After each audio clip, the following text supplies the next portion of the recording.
Ladies and gentlemen, welcome. Today, two artificial intelligences, Clara, a passionate feminist, and Margaret, a staunch traditionalist, will go head-to-head to debate whether women deserve the same rights as men.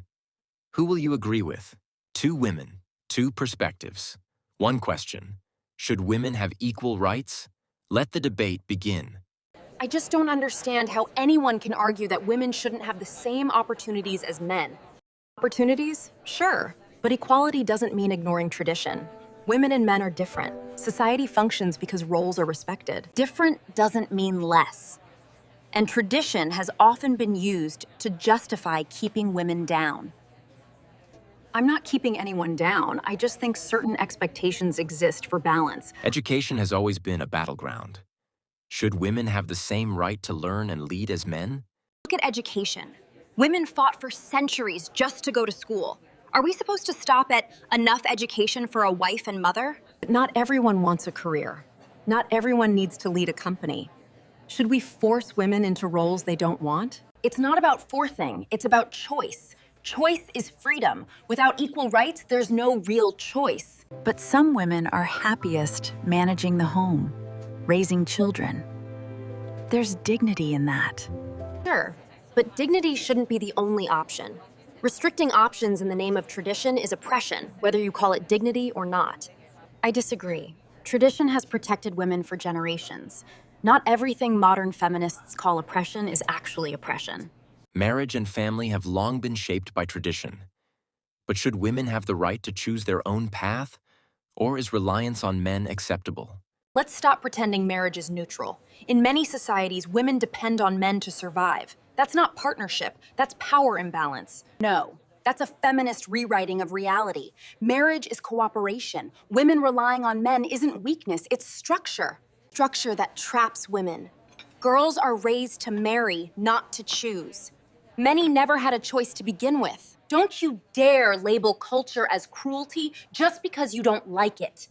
Culture protects it. For centuries, culture denied women property, education, voting. Silence was tradition, and yet women held families together. They shaped values. They raised kings, leaders, nations without shouting for power. Power behind closed doors is not power.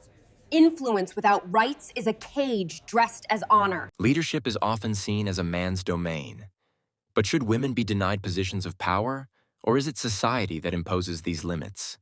Women are denied leadership every day, not because they're incapable, but because people like you think it's not their place. Capability doesn't equal destiny. Leadership is brutal, competitive, public. Women can't stand that life. We are too emotional. That's a stereotype, not a truth. Women are not too emotional to lead, not a stereotype. Leadership is brutal, and most women are not built for it, emotionally or practically. Excuses. Leadership isn't about gender pee. It's about ability and courage. Denying women keeps talent locked away. Talent doesn't change reality. Leadership demands sacrifices many women can't or won't make. Ignoring that sets them up to fail. As the debate draws to a close, both women stand firm in their beliefs. Will tradition or freedom prevail? The final arguments begin now. I fear a world where tradition decides a woman's fate before she ever gets a voice. And I fear a world where freedom becomes chaos. Chaos isn't women choosing. Chaos is forcing order by taking their freedom. Society needs order.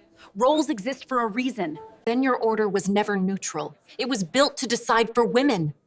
And your freedom ignores the cost of tearing structure apart. The debate pauses here. Who do you agree with, Clara or Margaret? The choice is yours. Subscribe to our channel for more thought-provoking debates like this.